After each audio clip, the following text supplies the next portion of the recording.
Welcome to the deep dive. We take a closer look at the stories shaping our world. And today, it's a big one. Definitely. Especially for those of you keeping a close eye on things for your UPSC exams, mains, prelims.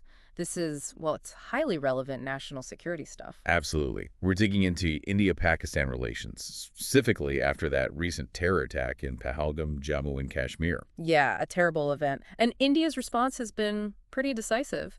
So today, that's our mission, isn't it? It is. We're going to dissect India's five-point action plan. What is it? What does it mean? And look at the bigger picture, too, the whole geopolitical context. Why now? What's changed? We're drawing on reporting from the Indian Express, by the way.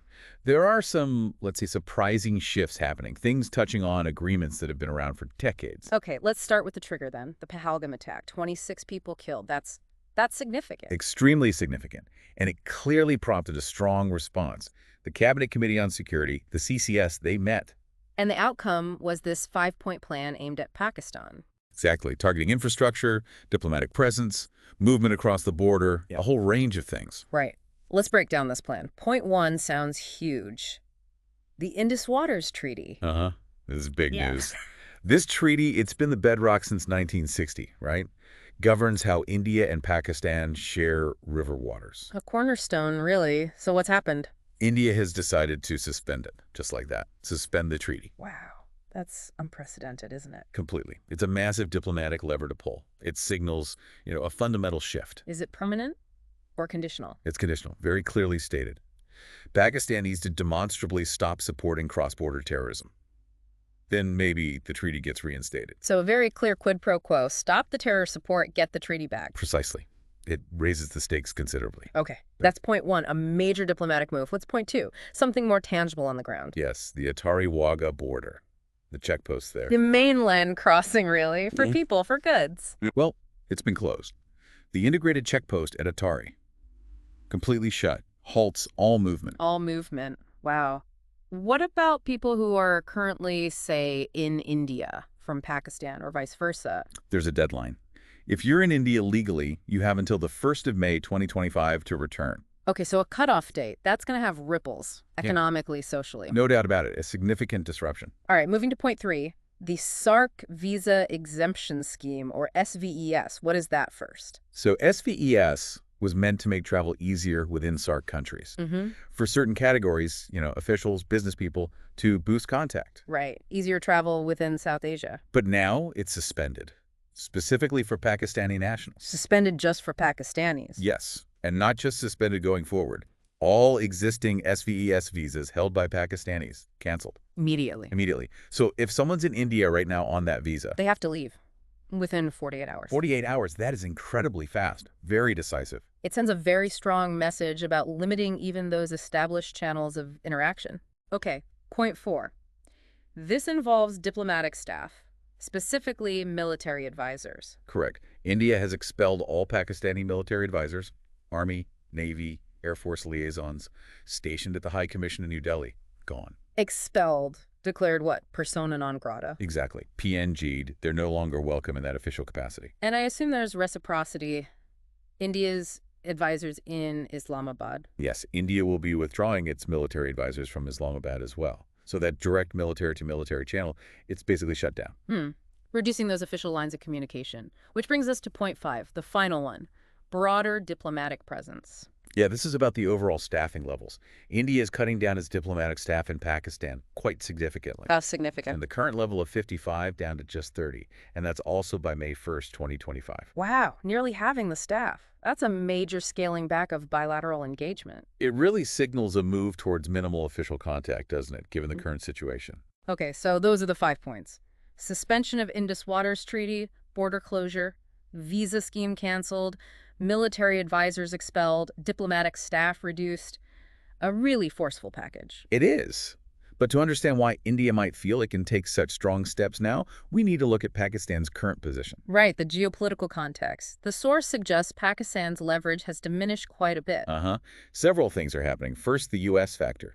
Since the U.S. left Afghanistan in 2021, Pakistan's strategic value to Washington, it's dropped. Less leverage there, and the economic support that came with it. That's largely dried up too. And it's not just the U.S., is it? What about traditional allies, like in the Gulf? Also strained, those Gulf nations, they used to provide a lot of financial aid bailouts. Now, they seem much more reluctant. Why the change? Seems like frustration, frankly. A feeling that it's been a bit one-sided, maybe. Constant requests for aid without enough reciprocity. That's the perception, anyway. Interesting. And China, Pakistan's all-weather friend, major investments with the Belt and Road Initiative. Even that relationship is showing cracks. Yes, huge investments were made, CPEC and all that, but projects have stalled. Why? What are the issues? Things like corruption, inefficiency, but also, critically, security. There have been attacks on Chinese workers in Pakistan. Ah, that would definitely cause friction, undermine trust. Absolutely. Yeah. So China's enthusiasm seems, well, less than it was. And then there's Afghanistan. You'd think maybe the Taliban takeover might offer Pakistan some strategic advantage, but Quite the opposite, surprisingly.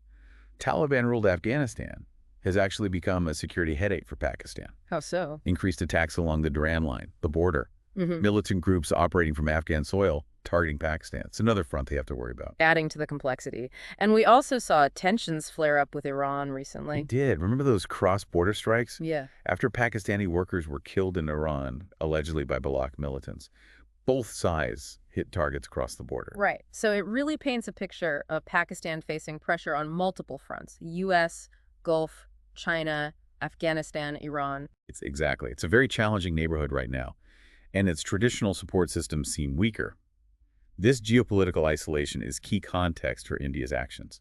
So from Islamabad's point of view, how do they see all this? India's actions, their own situation. Well, Pakistan likely sees India's growing regional confidence, especially post-Article 370 abrogation in 2019, as a direct attempt to marginalize them, to make them irrelevant. Like India's just moving on, particularly regarding Kashmir. Yes.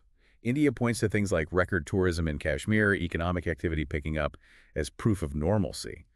For Pakistan, that narrative is obviously deeply problematic. It feels like India is trying to sideline the core issue. And the U.S. dehyphenation policy plays into this feeling of being sidelined. It must.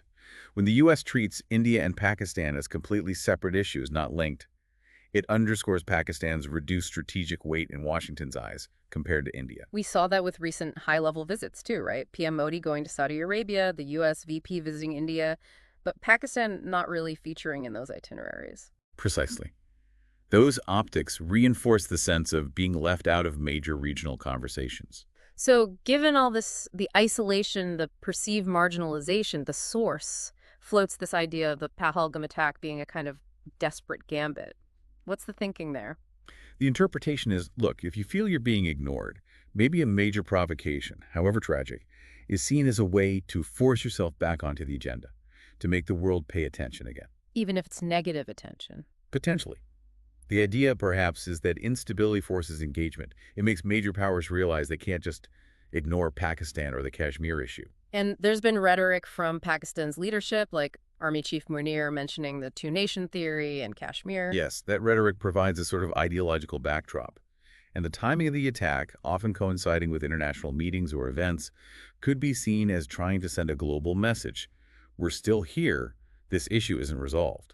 It's a risky strategy, if that's the calculus, trying to regain relevance through instability. Extremely risky. And speculative, of course. But it tries to explain why such an attack might happen now, given Pakistan's difficult geopolitical spot. Okay, so this leads us to India's path forward. For our listeners, especially those preparing for UPSC, what are the key takeaways here? The strategic considerations for India. Right. Important points for analysis. First, the immediate internal response. There needs to be a thorough security audit, clearly. How did this happen?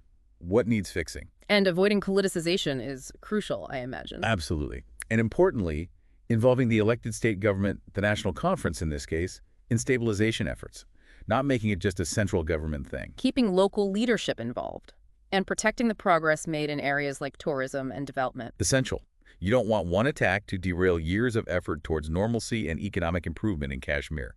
That's vital. Diplomatically, what's the likely strategy? Continue the current course. It seems so.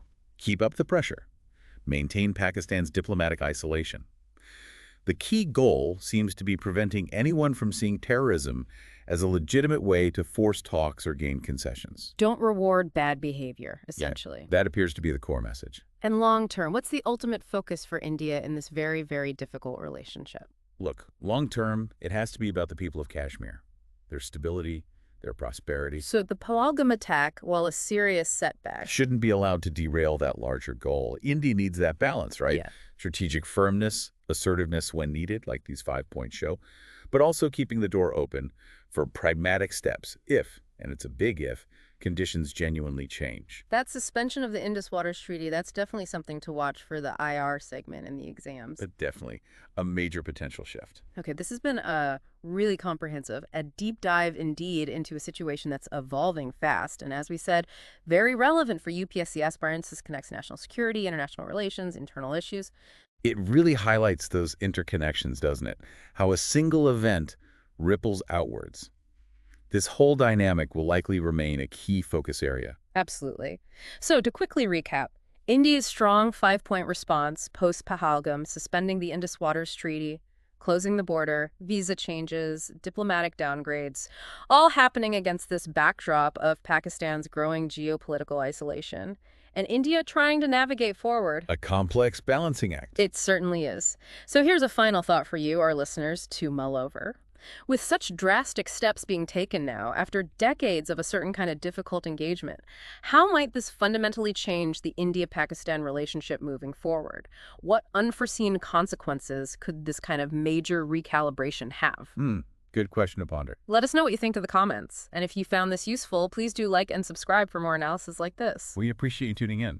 And just to reiterate, our analysis today drew on reporting from the Indian Express. Thanks for joining us on the deep dive.